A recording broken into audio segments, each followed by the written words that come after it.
In this session of the SpaceClaim course, we will learn how to create high-quality meshes in the SpaceClaim Meshing tab. We will start with simple geometries to mesh, then we will mesh circular geometries and learn how to generate O-grid meshes. To start SpaceClaim Meshing, you first need to activate the Mesh option in the SpaceClaim software. To do that, follow this path.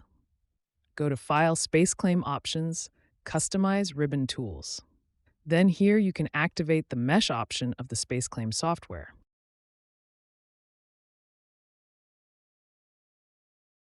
After successfully adding the Mesh tab to the ribbon, the first thing you should do for the meshing process is to turn the mesh options on. Use Add Edit to add bodies or faces to the queue for meshing and activate them so they can respond to your input. From Mesh tab options, you can choose Mesh Shape. Here we use all quadrilateral.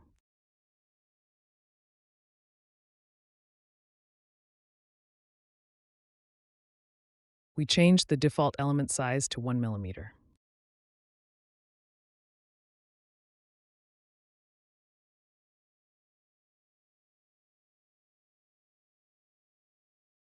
By using the Quality option, we check different quality parameters, and all of them are in excellent range.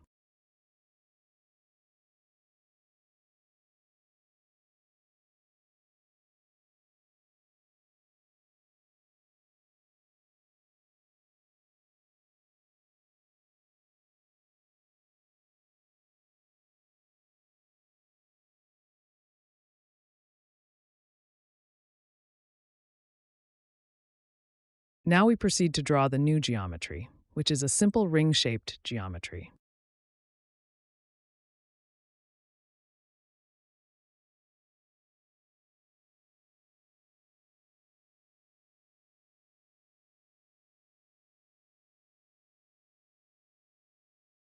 We repeat the meshing steps for this geometry as well and generate the mesh of this geometry to see its result.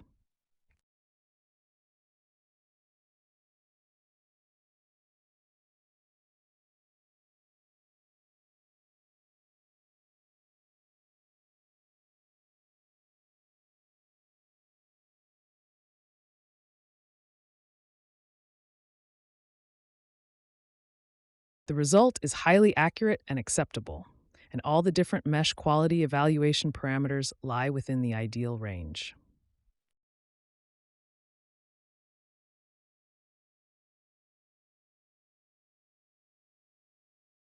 We now proceed to create a new geometry that consists of a circle and a polygon. This example is somewhat more complex and contains points that will be useful for improving your meshing skills in SpaceClaim.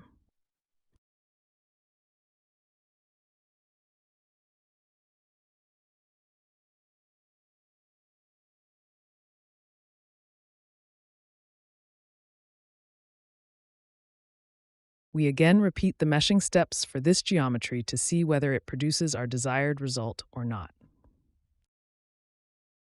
As you can see, this may not be exactly the mesh we are looking for. Here, there is a simple method by which we will turn this mesh into a structured, accurate, and clean mesh. What we do here is to use the split tool to divide the faces of this geometry into several accurate, equally sized parts. To do this, we use the split tool to draw the diagonals of the polygon and subdivide the geometry using these diagonals so that we obtain a precise and proper partitioning. The software will use this partitioning for a more accurate and structured meshing so that each part of the geometry is meshed correctly with respect to the drawn lines.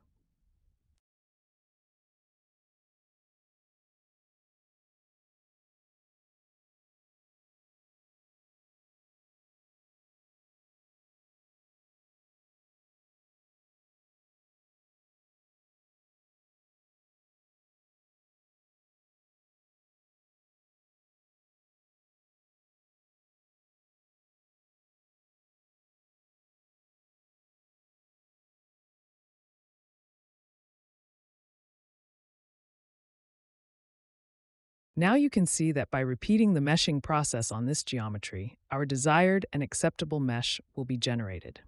After completing the meshing process, we examine the various mesh quality assessment parameters, evaluate the quality of our mesh, and if necessary, take steps to improve it.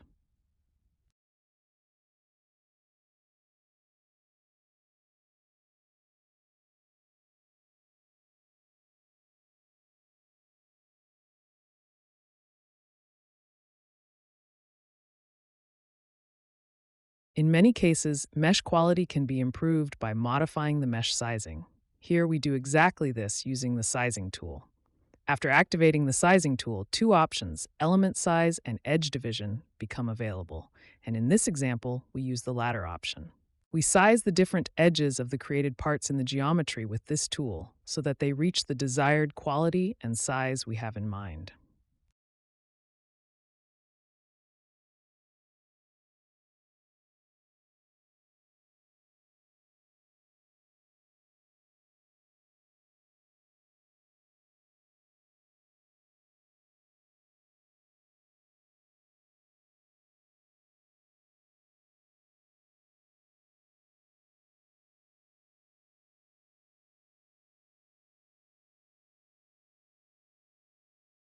Each segment of the created inner circle is divided into 40 equal parts.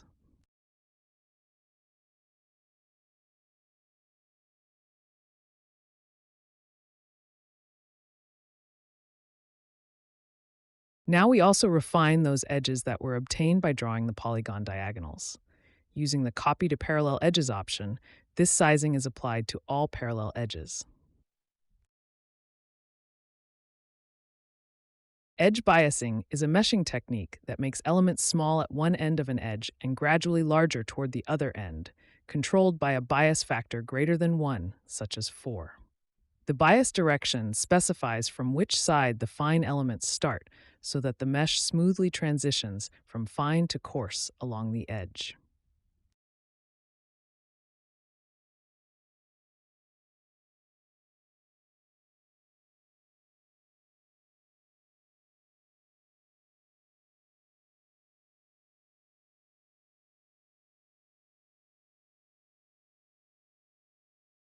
We also refine the side edges of the geometry using the edge sizing method. This helps us obtain better control over the element size along the boundaries and leads to a more accurate and stable numerical solution.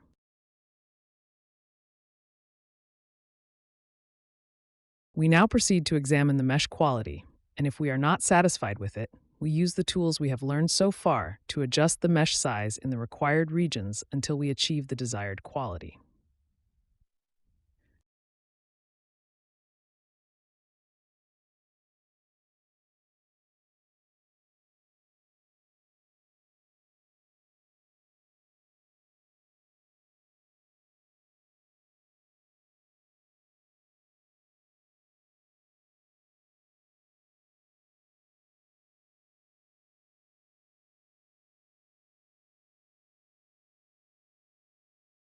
In this section, we proceed to demonstrate how to generate an O-grid mesh, and we will do this for a cylindrical geometry that represents the internal pipe flow. We create a hypothetical cylindrical geometry and then follow the meshing steps together.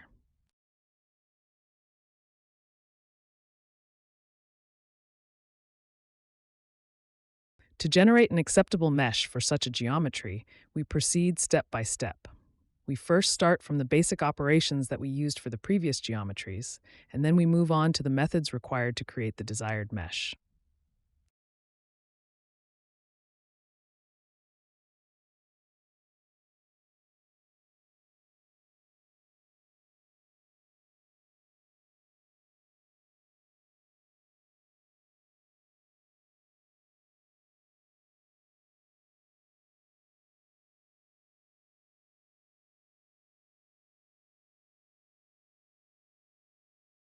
For this cylindrical geometry, the current mesh is of the swept type, and we need to convert it to a mapped mesh. In a swept mesh, the elements are generated by sweeping a surface mesh along a direction, which is suitable for volumes that are topologically similar to an extruded shape. In contrast, a mapped mesh is a structured mesh where the elements are arranged in a regular grid pattern, usually with a clear multi-block topology that provides better control over element quality and alignment with the flow. By converting the mesh from swept to mapped, we obtain a more structured O-grid around the cylinder, which improves orthogonality and resolution near the wall and makes the mesh more suitable for accurately capturing boundary layer behavior and flow features inside the pipe. In the next step, the Layers tool is used to generate an O-grid band around the cylinder. The curved edges surrounding the cylindrical surface are selected as the target edges for this layer operation.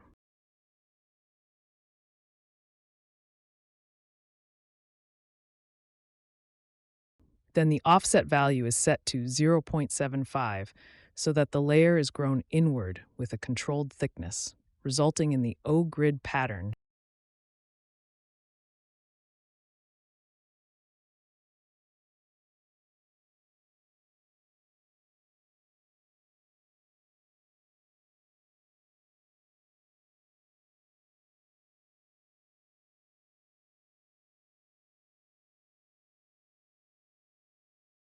Now it is time to use the sizing tool to refine the different edges of the geometry so that we can achieve our desired ideal mesh quality and element size. First, we subdivide the cylinder radius into smaller elements.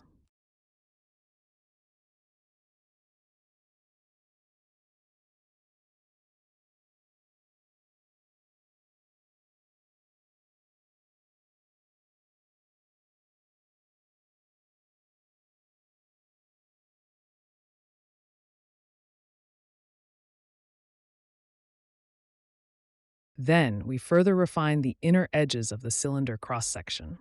In internal pipe flow simulations, a finer mesh is required near the wall in order to resolve the boundary layer properly.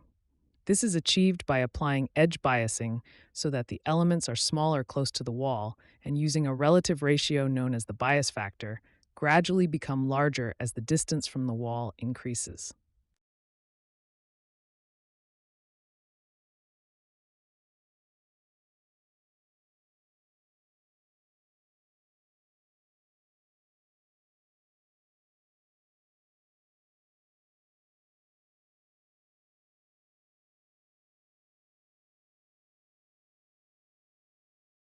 In order to achieve higher accuracy and better quality, I further refine the meshed regions so that the mesh gets closer to the quality I am aiming for.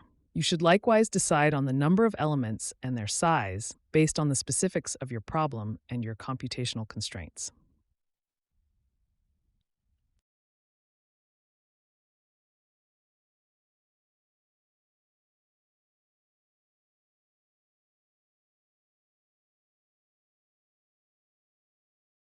We also select the side cross-section edges of the cylinder and subdivide them into a larger number of elements.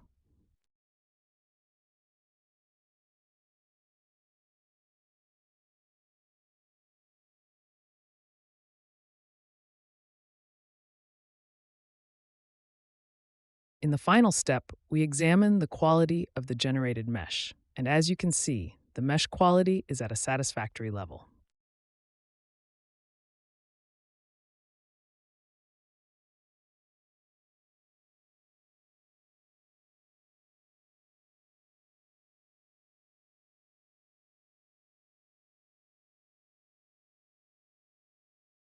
In SpaceClaim Meshing, the physical type controls how a body or region is interpreted for meshing and boundary setup, for example, fluid, solid, or void.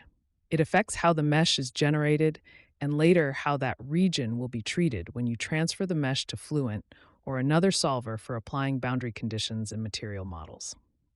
Right-click on the blocking in the Structuring tab and select Save to export the mesh created in SpaceClaim. In the bottom panel, you can also see the total number of cells generated for this mesh.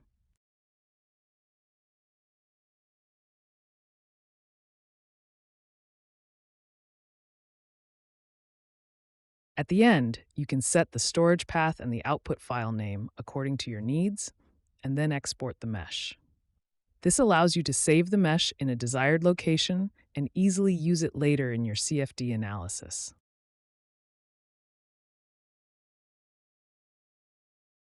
I hope this video was useful for you. To benefit from Mr. CFD services, including simulation, consultation, and training, visit our website and contact us via these addresses.